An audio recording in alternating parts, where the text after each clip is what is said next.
할렐루야. 자, 우리 같이 인사해 볼까요? 사랑합니다. 입으로 아니라 마음으로 사랑하겠습니다. 목사님이 많이 다치셔서 제가 오늘도 대신하는데요. 저는 잘 못하지만 하나님의 능력을 믿고 또 저희가 말씀을 배웠잖아요. 순종이 제사보다 낫다.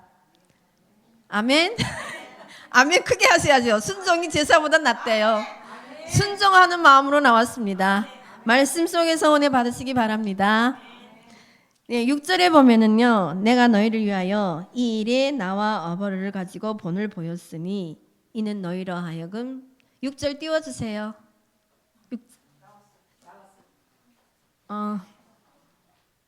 이는 너희로 하여금 기록한 말씀 밖에 넘어가지 말라 한 것을 우리에게 배워 서로 대적하여 교만한 마음을 먹지 말게 하려 함이라. 혹시 여러분은 말씀 밖에 넘어가지 말라 한 말이 무슨 뜻인지 아시나요? 혹시 여러분 요즘도 사망이 왔을 때 십자가도를 잘 하시나요?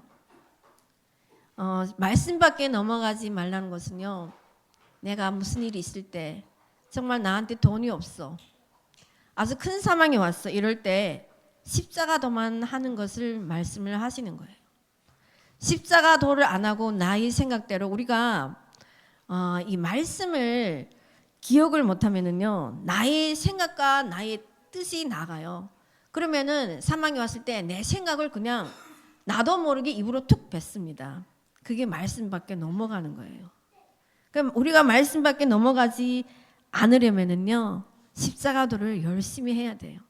혹시 십자가도 그 프린터가 없으신 분은 저한테 말씀하시면 제가 프린터 해서 드리겠습니다.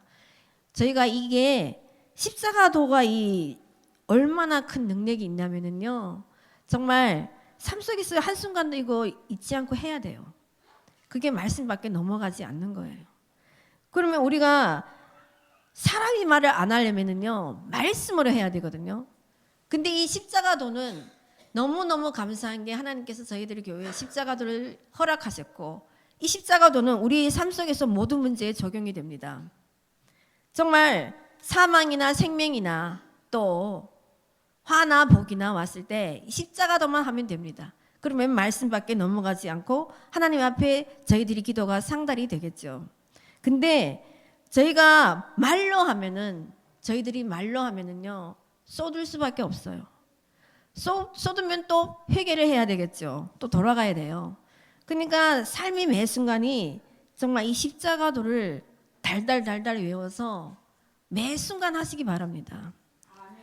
정말 마음이 기쁠 때나 슬플 때나 외로울 때나 괴로울 때나 이 말씀을 하면은 우리가 말씀에 맞는 삶을 살 수가 있어요. 7절에 보면은요, 누가 너를 구별하였느냐? 내게 있는 것 중에 받지 않은 것이 무엇이뇨? 내가 받았은즉 어찌하여 받지 않은 것 같이 자랑하느냐? 저희 가평군만 해도요, 많은 사람들이 있어요. 정말 수많은 사람들이 있는데 그 중에서 저희들이 교회에 나온 것은 하나님의 은혜로 구별을 받았어요. 정말 구별받았다는 것을 믿나요? 구별을 받아서 이것까지 왔어요. 그러면은 구별받은 우리가 말씀 따라 살아갈 때 믿지 않는 자들이 돌아올 수 있어요. 입으로만 하는 것이 아니라 행동으로 할 때 정말 삶의 매 순간이 본이 될 때 우리는 정말 많은 사람들을 예수님 앞으로 인도할 수 있는 계기가 될 수 있죠. 저희들이 삶을 통하여. 정말 우리가 이 말씀대로 가는 것이 얼마나 중요하냐면요. 요즘에는 뭐 코로나를 통해서 노방전도 하는 사람도 있긴 있지만 많지는 않거든요. 노방전도 하는 것보다 내가 삶에서 내가 예수님의 향기를 풍기는 게 가장 중요한 전도예요. 그리고 우리가 뭐 아예 모르는 사람을 전도할 수도 있지만 나의 가족을 통해 형제들을 통해서 믿지 않는 자들은 항상 우리를 바라보고 있답니다. 제가 예수님을 믿는데 어느 만큼 하나 이것을 말은 안 하지만 항상 지켜보고 있어요. 여러분들은 그거를 인식하고 계시는지 정말 그거를 항상 눈을 뜨면 인식하시고 정말 구별된 자로서 정말 행함 있는 믿음의 삶을 살 때 우리가 하나님 앞에 갔을 때 칭찬받을 수 있거든요. 근데 정말 우리가 내 생각대로 내 마음대로 살면은 본이 안 되면은요 그게 어렵다는 거예요. 야고보서 1장 17절에 보면은요 각종 좋은 은사와 온전한 선물이 다위로부터 빛들이 하나 아버지께로부터로서 내려오나니 그는 변함도 없으시고 훼손하는 그림자도 없으시대요. 그러니까 하나님은 훼손하는 그림자도 없으시고 온갖 온전한 선물이 하나님께로부터 내려온다는 거죠. 그 우리가 그 하나님의 선물을 가지고 정말 우리는 아무것도 할 수 없는데 정말 내 인생을 주님 앞에 내려놨을 때 하나님이 온전한 선물로 우리들한테 거하신다는 거죠. 그때 정말 구별된 자로 정말 겸손한 자로 저희 교회는 지금 그 양육을 계속 하는데요. 전에 알지 못했던 것을 저는 양육을 통하여 많이 알았어요. 왜냐면 나의 죄를 본다는 게 이게요 쉬운 게 아니거든요. 그 나의 죄를 보고 내가 정말 주님 앞에 고백하고 나갈 때 정말 진정한 겸손이 되더라고요.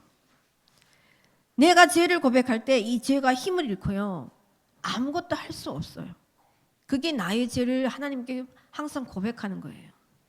근데 죄가 나한테 여러분은 혹시 나는 죄가 없다고 생각하시는 분은 없으시죠? 우리는 다 죄인입니다.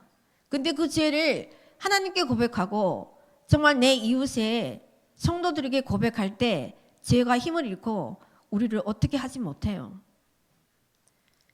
정말 여러분들은 힘들지만 이 양육을 받아서 삶 속에서 나의 죄를 고백하는 삶을 사시기 바랍니다.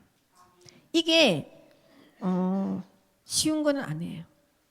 어렵지만 정말 우리가 어차피 하나님을 믿었는데 정말 이 땅에서 잘 살다가 하나님 앞에 갔을 때 기업을 받아야 되잖아요.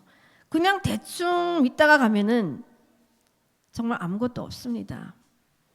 정말 하나님은 계시는 분이시고 상 주시는 분이시라는 것을 잊지 마시고 내가 하늘에 하나라도 갖다 놓으면은 그게 내 것이 되거든요. 그러니까 이 나의 죄를 보는 이 습관을 하시고 항상 하나님께 회개하고 정말 죄가 생각 안 나시면 하나님께 기도해서 죄를 생각나게 하시고 해달라고 기도하시고 회개할 때 저희가 정말 하나님 앞에 온전히 설 수 있다는 거예요. 8절에 보면은요 너희가 이미 배부르며 이미 부여하며 우리 없이 왕노릇하였도다. 우리가 너희와 함께 왕노릇하기 위하여 참으로 너희의 왕노릇하기를 원하노라. 8절은요 영적 교만을 여기서 바울은 말씀을 하시는데요.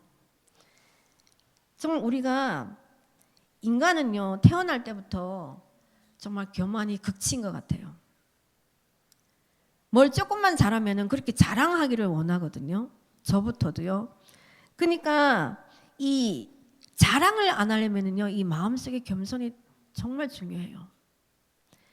그 공동체에 오면은 우리가 나를 못 보고 상대방을 우리 다 사람마다 또 똑같아요. 상대방이 너무 잘 보이거든요. 근데 그 상대방의 허물이 내 거라는 거죠. 근데 내가 이 겸손하지 못하면요 상대방을 손가락질 할 수밖에 없는 거예요. 그 죄가 내 죄라고 회개할 수 있는 그게 안 되거든요. 제가 지금 여태껏 신앙생활을 하면서도 그거 여태껏 못하고 있었어요. 근데 이 양육을 받고 나서부터 그게 조금씩 되는 거예요. 그러니까 여러분들도 이 마음의 교만을 버리고 정말 우리가 수많은 선지들을 통하여서 목사님이나 뭐 전도사님이나 장로님들 통해서 저희가 이렇게 바른 길로 가기를 이렇게 인도를 받잖아요. 근데 그 선진들이 공로로 인해서 저희들이 지금 신앙의 삶을 살고 있는데 어느 날 우리가 갑자기 교만해져서 모든 것이 다 내가 했다고 그렇게 돼요. 정말 예수님은 아무 공로 없는 우리를 위해서 죽으셨어요. 그러면 우리도 하나님을 믿는 그 순간부터 우리가 예수님 같은 삶을 살아야 되거든요. 근데 그게 잘 안 돼요. 왜냐면 우린 다 잘났기 때문에 겸손하지 못하거든요. 데살로니전서 2장 19절 20절에 보면은요. 우리 소망이나 기쁨이나 자랑의 면류관이 무엇이냐? 그의 강림하실 때에 우리 주 예수 앞에 너희가 아니냐? 너희는 우리의 영광이요 기쁨이니라. 정말 나를 힘들게 하는 사람이 삶 속에 가정이든지 이웃이든지 꼭 있습니다. 근데 그분들이 우리의 면류관이래요. 또 기쁨이고 자랑이고 영광이래요. 정말 이런 나를 힘들게 하는 한 사람 한 사람을 우리가 정말 내가 헤아리고 그 사람을 내가 품을 때 하늘의 상이 엄청나거든요. 그 사람은 나를 위해서 살아요. 그런 삶을 살아야 되는데 우리가 그게 잘 안 돼요. 여기서 보면은 내가 생각하는데 하나님이 사도인 우리를 죽이로 작정하지 구절 아직 안 했죠. 근데 그게 잘 안 되는데 우리가 정말 이 말씀대로 살 때 저는 이 8절을 보면서 이런 생각을 했어요. 어제 우리 교회는 정말 우리 왕노릇 하는데 이 왕노릇을 어떻게 하나. 말씀의 경영이 왕노릇 하기를 정말 축복합니다. 정말 우리가 믿음의 삶을 살면서요. 말씀의 경영이 왕노릇보다 더한 건 없거든요. 그때 정말 우리는 정말 하나님 앞에 칭찬받을 수 있고요. 이 땅의 삶이 더불어 오고 하늘의 기업을 받을 수 있어요. 근데 우리가 교만하면은요. 이게 잘 안 돼요. 그러니까 항상 겸손하고 항상 나를 통하여 다른 사람이 산다는 그런 생각으로 살았으면 좋겠어요. 그럴 때 저희가 경영의 왕이 되거든요. 제가 지금 백두리 땅을 사놓고 집을 짓다가 중단한 것도 이 하나님 앞에 물어보지 않아서 그렇게 된 거거든요. 우리 믿음의 삶은요. 하나에서 10까지 하나하나 천천히 가면서 하나님께 물어봐야 돼요. 근데 우리는 그것을 잘 못해요. 저부터도. 그러니까 그냥 나의 생각대로 그리고 우리 한국 사람들은 다 급해. 급하다 보니까 빨리빨리 해야 돼. 그러니까 이게 천천히 가는 게 안 돼서 왕노릇을 하기가 어렵거든요. 근데 천천히 가서 하나님의 말씀 따라 하나님의 뜻에 따라 정말 가장 중요할 때는 시간이 오래 걸리더라도 말씀 속으로 들어가서 말씀으로 응답을 받아서 할 때 진정한 왕노릇이 된다는 거죠. 9절에 보면은요. 내가 생각하건대 하나님이 사도인 우리를 죽이기로 작정한 자같이 미말에 두셨음에 우리는 세계 곧 천사와 사람에게 구경거리가 되었노라. 제가 이 말씀을요. 그냥 요즘에는 사람들에게 구경거리가 되는 느낌이 계속 와요. 요즘에 제가 요양보호사 자격증을 따느라고 지금 실습을 하는 중인데 가평의 그 하나주간보호센터에 갔는데 거기 사무실의 사회복지사가 우리 김충훈 집사님을 아는 거예요. 근데 어떻게 말하다 보니까 점심시간이 되는데 그분이 나한테 진짜 쫄딱 망했다면서 이런 얘기를 하는. 근데 그분을 제가요 처음 보거든요. 근데 사람들은 나를 다 알아. 근데 이 말씀을 어저께 준비하면서 제가 정말 이 믿음의 삶은요 사람들에게 구경거리가 될 때가 너무 많아요. 그리고 내가 온전하게 살자고 할 때 말씀에 따라서 살고 정말 믿음이 있다고 사람들에게 약간이라도 인정이 될 때는 이 구경거리가 더 되거든요. 왜냐면 우리가 말씀대로 살려면은 약간 바보가 돼야 되기 때문에 이게 어쩔 수 없는 거더라고요. 그리고 예수님은 완전한 구경거리가 됐잖아요. 정말 십자가에서 실어리 하나 안 걸치고 십자가에서 돌아가시는데 우리가 예수님의 그 발자취를 따라가려면은요 구경거리가 아무것도 아니라는 거죠. 10절에 보면은 우리가 그리스도의 영광으로 미련하되 너희는 그리스도 안에서 지혜롭고 우리는 약하되 너희는 강하고 너희는 정교하되 우리는 비천하여. 갈라디아서 6장 2절에 보면은요 이 말씀은 짐지고 법성치 하라는 말씀인데 갈라디아서 6장 2절. 없어요? 너희가 서로 짐을 지라 그리하여 그리스도의 법을 성취하라고 말씀을 하셨어요. 그리고 고린도전서 3장 18절에 보면은요. 아무도 자기를 속이지 말라. 너희 중에 누구든지 이 세상에서 지혜 있는 줄로 생각하거든 미련한 자가 되어라. 그리하여 지혜로운 자가 되리라. 세상의 지혜를 버리래요. 그리고 하나님의 지혜를 구하래요. 그 세상의 지혜를 버리고 하나님의 지혜를 구하는 게 이게 쉬운 게 아니거든요. 나의 생각과 나의 그 고집을 다 버려야 되거든요. 근데 우리가 이거를 하기가 너무너무 어려워들 하세요. 그리고 걸음마다 하나님께 물어보는 게 이게요. 말이 쉬운 거지 쉬운 게 아니에요. 나는 이렇게 했으면 좋겠는데 하나님의 말씀을 들어가서 물어봐야 되니까 이게 걸리거든요. 걸려고 넘어져요. 근데 우리가 이거를 한 템포 늦게 천천히 가면서 항상 하나님께 물어보고 응답 받아서 하면 우리가 넘어질 수가 없어요. 삶이 항상 평탄하고 형통하거든요. 근데 이게 우리가 급해서 나도 급해서 지금 집을 짓다가 지금 또 벌써 새해가 2025년이 됐잖아요. 그러니까 벌써 또 2년이 되어 오는 거예요. 그러니까 우리가 한 걸음 잘못 걸으면은요 인생이 계속 돌아가요. 계속 돌아가는 시간을 우리가 단축시키려면은 나의 생각을 계속 내려놔야 돼. 계속 버리고 계속 내려놓고 하나님의 생각을 구해야 돼요. 그게 제일 빠른 방법은 말씀을 읽는 거예요. 말씀을 읽어서 그 말씀이 나한테 딱 와서 베낄 때 우리는 천국 가는 날까지 잊어버리지 않아요. 그 말씀을. 정말 삶 속에서 여러분들이 나의 생각을 내려놓고 정말 하나님의 말씀대로 사는 삶을 살아서 정말 실족함이 없는 평탄한 길을 가시기 바랍니다. 11절에 보면은요. 바로 이 시간까지 우리가 줄이고 목마르며 헐벗고 메맞으며 정처가 없고, 여기서 저는 예수님을 생각을 했어요. 예수님은 집도 없이 정말 정처가 없었고요. 그 영혼 구원을 위해서 밤낮으로 일하셨어요. 우리가 하나님을 믿는 순간부터 우리는 예수님의 발자취를 따라가야 되는데 그게 하기가 다들 어려워하세요. 정말 이 나의 삶을 다 내려놓고 하나님을 따라가고 정말 예수님을 본받는 게 가장 전도의 첩경인데 그것을 우리가 어렵고 힘들다고 생각하니까 그냥 어느 순간에 어느 날은 잘 가다가 어느 순간에 정말 또 옆길로 설 때가 너무 많거든요.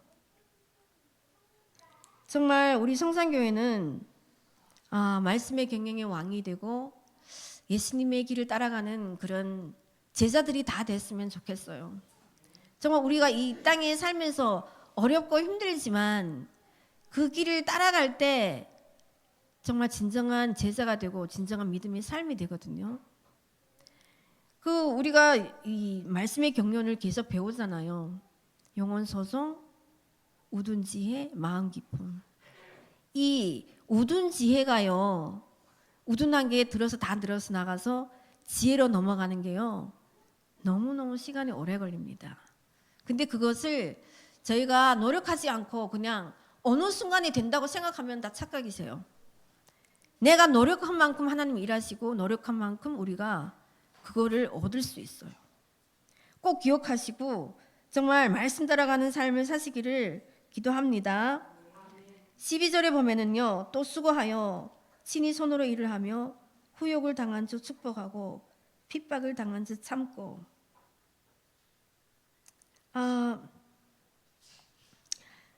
정말 후욕을 당하고 핍박을 당할 때가 너무너무 많은데 저희가 데살로니가서 2장 9절에 보면은요. 그 2장 9절은 있나요? 예.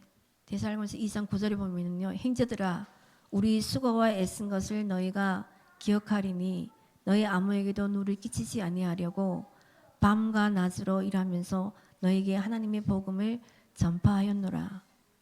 바울은요, 이 복음을 위하여서 정말 일을 하면서 성도들에게 누를 끼치지 아니하려고 일을 하면서 사역을 했다고 해요. 우리가 이 예수님을 믿는 삶은요, 남을 위한 삶이거든요. 예수님의 발자취를 따라가는 게. 그러면 내가 조금 풍족하면은 남을 위한 삶을 살아야 돼요. 그리고 내가 시간이 좀 있어. 그러면 남을 위해 쓰고, 그게 그냥 솔직히 얘기하면 그게 신앙의 삶이에요. 근데 우리가 그거를 다 싫어하거든요. 뭐 물질이 있으면 나를 위해 쓰고 싶고, 근데 말씀을 전하는 저도 이거는 잘 안 되는데요. 정말 그런 삶을 사는 게 하나님의 뜻이에요. 저희들이 향한 뜻인데 저희가 이것을 잘 못하고 있을 뿐이죠. 13절에 보면은요, 비방을 당한 즉 권면하니 우리가 지금까지 세상이 더러운 것과 만물이 찌꺼기같이 되었도다. 제가 이 찌꺼기를요, 지금 오늘 말씀이 만물이 찌꺼기인데요, 이 찌꺼기같이 되었다는 것을 요즘에 계속 느껴요. 근데 우리 믿음의 삶은요, 고난이 크면은 그만큼 생명도 크답니다. 그럼 우리한테 찌꺼기 같은 삶만 있나? 아니에요. 보석같이 빛날 때가 있다는 거죠. 우리 삶에서 하나님은 저희들이 오른쪽에 천사가 있으면 왼쪽에 사탄이 있거든요. 그와 똑같이 우리가 경영을 하든지 안 하든지 하나님은 이 지구를 운영을 하세요. 그러면은 생명과 사망, 화와 복이 있는데 저희는 그거를 착각하고 사세요. 어느 순간에 말로 그냥 사망을 훅 던지고 화를 훅 던지고 이럴 때가 너무 많거든요. 그러면 이게 생명과 사망, 화와 복이 계속 공존하고 이렇게 돌아가고 있거든요. 돌아간다고 생각을 하면은 우리가 말로 그 사망을 선택을 해야 되고 복을 선택을 해야 되는데 우리가 이 생각 자체에 말씀이 없기 때문에 그냥 생각나는 대로 그냥 말을 해요. 그러면 우리가 사망을 선택하고 화를 선택하는 게 됩니다. 정말 오늘 이 시간 이후에 저희들이 말하는 것도 생각하고 말하고, 정말 오늘 이 순간에 내가 사망을 어떻게 선택할까, 또 복을 어떻게 선택할까를 생각할 수 있는 그런 말하는 습관이 되었으면 좋겠어요. 제가 지지난 주가 제가 노트북을 주일학교 설교를 해야 되기 때문에 노트북을 항상 설교 준비를 해가서 배터리를 충전을 해가지고 딱 덮어놓으면 은우가 밤중에 그걸 써요. 그러면 아침에 교회를 나오게 되면은 배터리 보면 하나도 없는 거예요. 그러면 제 입에서 너는 정말 내 인생에 도움이 안 돼, 이 말이 그냥 나오는 거예요. 우리가 이게 습관이거든요. 근데 이 습관을 버리고 정말 그런 순간에도, 가장 급한 순간에도 생명을 선택하는 말을 해야 된다는 거예요. 이게 계속 생명과 사망, 화와 복이 계속 공존을 하고 돌아가는데 우리는 그거를 망각하고 잊어버리고 사는 거죠. 그러니까 항상 복을 선택하고 생명을 선택해야 되는데 우리가 입의 습관 때문에 그냥 사망을 선택하면, 그러면 사망이 쌓이면 어느 날 또 그게 나와야 되잖아요. 그러면 또 돌아가야 돼요. 정말 우리의 삶은 하나님이 1년 360일 매 순간 우리를 지켜보고 계신답니다. 그것을 기억하시고 정말 내가 오늘도 말 한마디를 조심해서 해서 생명을 선택하자, 복을 선택하자, 이런 믿음의 삶이 되었으면 좋겠어요. 정말 오늘 말씀의 중심은요, 사망과 생명, 화와 복이 공존하는데 우리가 말로 생명을 어떻게 선택할까, 복을 어떻게 선택할까, 그리고 말씀의 경영이 왕이 되어보자. 그리고 십자가도를 자랑하면서 정말 말씀 밖에 넘어가지 않는 삶을 살아보자. 이런 다짐을 했으면 좋겠어요. 이 시간 이전의 행황은 다 지나갔고요. 오늘부터 새로운 피조물입니다. 또 우리는 날마다 새로운 피조물이기 때문에 정말 이 새로운 피조물처럼 새로운 것을 지나가고 새로운 것을 항상 추구하고 천국은 침노한 자일 거예요. 침노한 자만이 차지할 수 있어요. 우리가 먼저 내가 경영을 할 때 하나님은 우리를 향해 일하시고 경영하시고 지혜를 주십니다. 정말 성산교회 모든 분들은 정말 이 말씀 따라가는 삶을 살아서 말씀의 경영의 왕이 되고 정말 내가 생각을 하면서 말을 할 때 끊임없이 생명을 취하고 복을 취할 때 우리의 삶은 더불어 가는 삶, 정말 평탄한 길, 정말 좁은 길, 그 길을 평안하게 형통하게 갈 수 있다는 거죠. 정말 저희 성산교회 여러분들은 이 마지막 때에 정말 신실한 믿음의 삶을 살아서 주님 앞에 섰을 때 칭찬받고 영광을 받는 모두가 될 수 있도록 축복합니다. 감사합니다. 제가 잠깐 기도하겠습니다.